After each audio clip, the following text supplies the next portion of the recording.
perfeição demais. Notícia de última hora, Cavaco Silva fala ao país dentro de instantes, para ver já a seguir no Jornal da Noite. Quem se diz muito perfeito, na certa encontrou um jeito insosso pra não ser de carne e osso.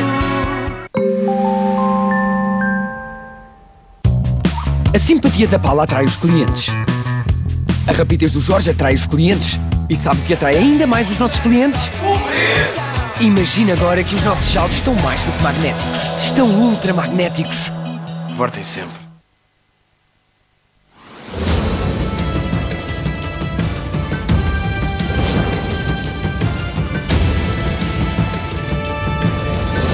O país na expectativa, o Presidente da República vai entrar por esta porta dentro de segundos para fazer uma comunicação ao país.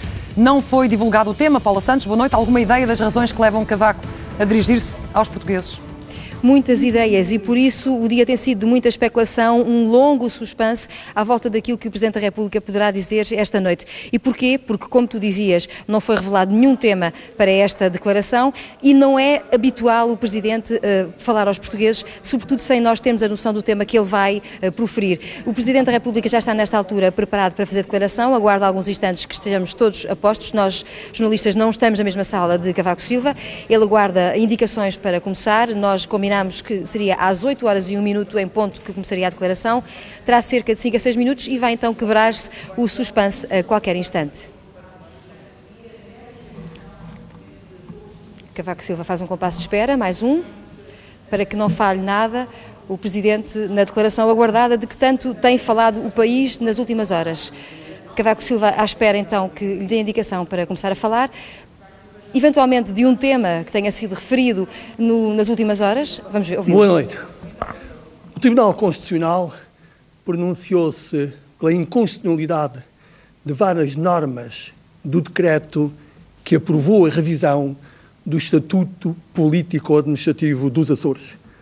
Nesse sentido, irei devolver, nos termos da lei, o respectivo diploma à Assembleia da República. Devo, no entanto, comunicar aos portugueses que outras normas me suscitam sérias reservas de natureza político-institucional. Trata-se, acima de tudo, da norma relativa à dissolução da Assembleia Legislativa dos Açores, que, inovando em relação ao Estatuto em vigor e em relação ao Estatuto da Madeira, restringe o exercício das competências políticas do Presidente da República, pondo em causa o equilíbrio e a configuração de poderes do nosso sistema político previsto na Constituição. Em devido tempo, alertei vários dirigentes políticos para esta questão. Nos termos da Constituição, a Assembleia Legislativa Regional pode ser dissolvida pelo Presidente da República, ouvidos o Conselho de Estado e os partidos nela representados. O diploma em causa pretende agora consagrar o dever adicional de o Presidente da República ouvir também a Assembleia Legislativa, os seus grupos e representações parlamentares e o Presidente do Governo Regional. Quer isto dizer que o Presidente da República estaria sujeito a mais deveres de audição e consulta no que toca à dissolução da Assembleia Regional dos Açores do que os previstos para a dissolução da Assembleia da República. No caso da Assembleia da República, o Presidente da República, nos termos constitucionais, não precisa de ouvir a Assembleia da República nem o Primeiro-Ministro. Mas no caso da Assembleia Legislativa dos Açores, teria de ouvir a própria Assembleia Legislativa Regional e o Presidente do Governo Regional. A audição autónoma do Presidente do Governo Regional é tanto mais incompreensível quanto ele tem assento no Conselho de Estado e é aí ouvido pelo Presidente da República. O mesmo se pode dizer relativamente à audição autónoma da Assembleia Legislativa e dos seus grupos parlamentares, porquanto, nos termos constitucionais, o Presidente da República já ouve os partidos nela representados. Entendo que é perigoso para o princípio fundamental da separação e interdependência de poderes que alicerça o nosso sistema político aceitar o precedente que poderia ser invocado no futuro de, por lei ordinária, como é o caso do Estatuto Político-Administrativo dos Açores, se vir a impor obrigações e limites às competências dos órgãos de soberania que não sejam expressamente autorizados pela Constituição da República. Semelhante prática desfiguraria o equilíbrio de poderes, tal como este tem existido, e afetaria o normal funcionamento das instituições da República. É por isso que considero meu dever alertar os portugueses. Devo igualmente chamar a atenção para um outro ponto conexo com o anterior. No passado, dia 10 deste mês, foi publicada uma lei da Assembleia da República sobre o Estatuto do Representante da República nas regiões autónomas, no qual se estipula, tal como consta da Constituição, que o representante é nomeado e exonerado pelo Presidente da República, ouvido o Governo. Sobre exatamente o mesmo assunto, o decreto da Assembleia da República que aprova o novo Estatuto dos Açores acrescenta a obrigação do Presidente da República ouvir também a Assembleia Legislativa da região. Não se questiona a audição da Assembleia Regional na pessoa do seu Presidente. Foi isso que fiz no início do meu mandato, quando nomeei os representantes da República para os Açores e para a Madeira. Prática que, aliás, segui quando desempenhei as funções de Primeiro-Ministro e que tenciono manter como Presidente da República. Mas se aquela audição tiver por objeto o próprio órgão colegial, podem emergir consequências negativas no processo de designação do representante.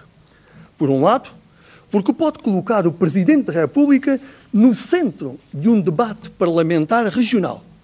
E por outro, porque pode fragilizar politicamente o representante da República e dificultar a escolha de uma personalidade com perfil adequado.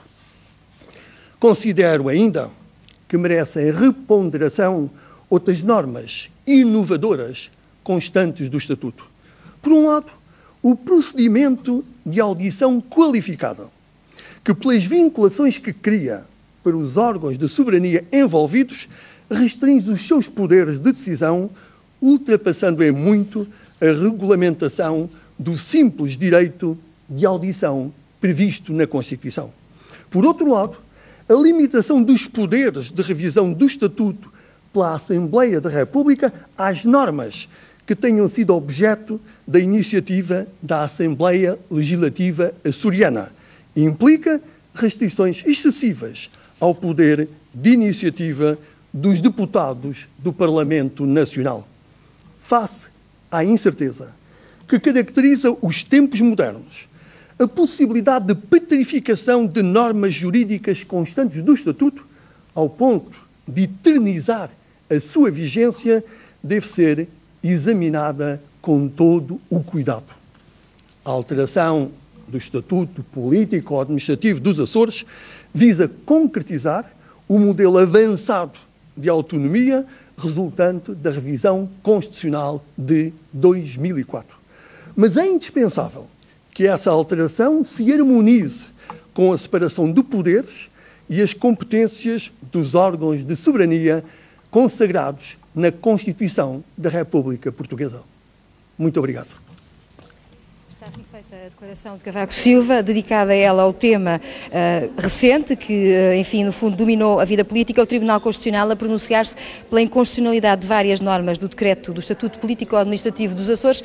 Sabemos que o Presidente foi quem suscitou esta dúvida junto do Tribunal Constitucional. Ele suscitou a dúvida em relação a 15 artigos deste texto, 8 viram o chumbo, parte do Tribunal Constitucional que deu razão a Cavaco Silva, e hoje o Presidente decidiu chamar a atenção para outras normas que, segundo ele, suscitam sérias reservas de natureza política e institucional. Ele refere algumas, eu vou citar duas às quais o Presidente deu mais destaque, que são a norma relativa à dissolução da Assembleia Legislativa dos Açores, que restringe, de acordo com Cavaco Silva, o exercício das competências políticas do Presidente, um precedente perigoso, nas palavras do Presidente da República, e outra tem a ver com questões do Estatuto do nomeado da República para as regiões autónomas. Cavaco Silva, no fundo, a deixar aqui recados políticos aos partidos que vão ter que analisar a partir de setembro, com a reabertura do Parlamento, este dossiê. É esta a intenção do Presidente, chamar a atenção politicamente para aquilo que não devia ter sido feito a todos os partidos que votaram, recordo isto, por unanimidade e que agora têm que alterar o texto.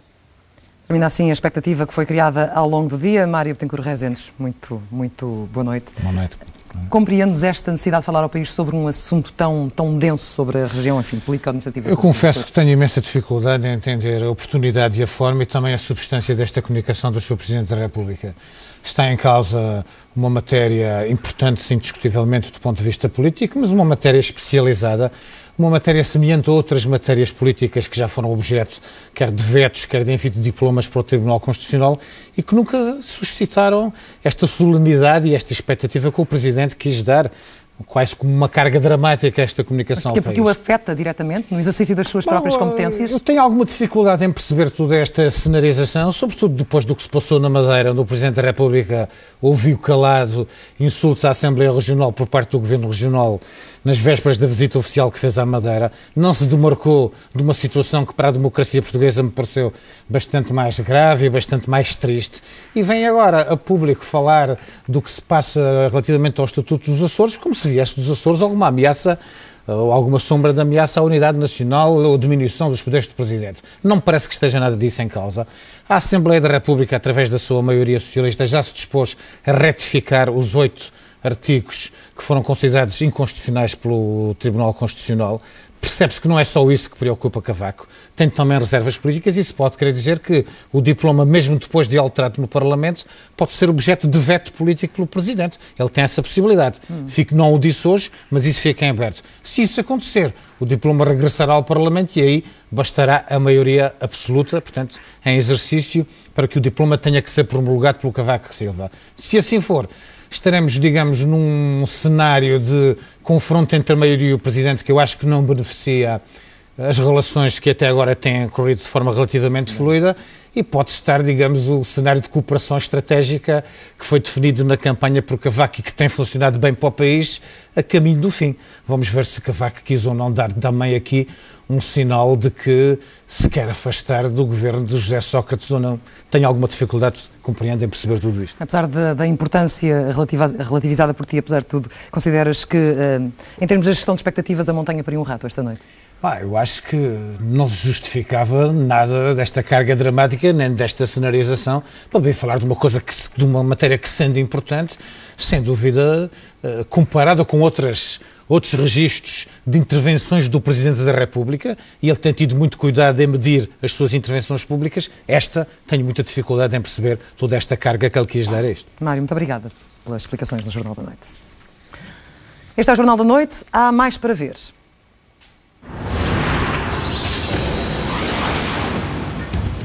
Jardim tem política própria para os combustíveis. El Solitário está de regresso a Portugal para ser julgado.